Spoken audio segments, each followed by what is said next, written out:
The last tip that I have is some use cases where I see AI and the code assistant shine real well. So, for instance, rapid prototyping is one. When I want to test something quickly, and that could you can spin up, let's say, a nice prototype in the matter of half a day, and that is beautiful because you can focus heavily on having the right things on the implementation detail, and all the rest are ancillary that you can leave also with bad code. But it's a good way for doing rapid prototyping. Blueprints is another thing. If before we spent ages on updating and maintaining blueprints across the organization, with AI you can simplify that process. It doesn't mean that the human shouldn't be inside the feedback loop, but it means that we have, let's say, by far more possibilities. Testing is another cool thing, especially I'm thinking for end-to-end testing that are happening with teams that maybe are not embedded with the developers. This is definitely a great way to handle that.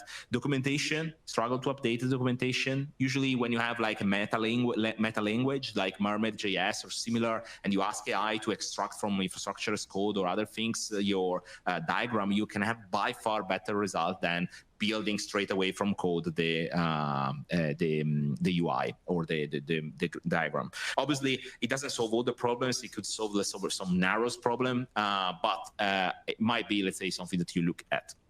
And finally, UI generation, there is a lot of startups and companies that are building on top of that, where you can even add your design system and then use natural language in order to generate UI. Obviously, that doesn't mean the UX experts will go at some point, but I believe there will be some feedback loop that can be accelerated drastically without having, let's say, always bouncing the ball to different teams in order to get things done.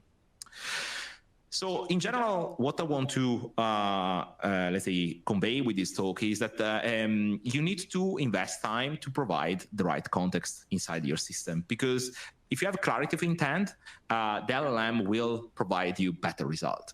This is something that I've tested thoroughly, and I've seen also companies doing that. And I think is the next generation. The fact that the IDEs are implementing these approaches in a very nice way for focusing on what on the context.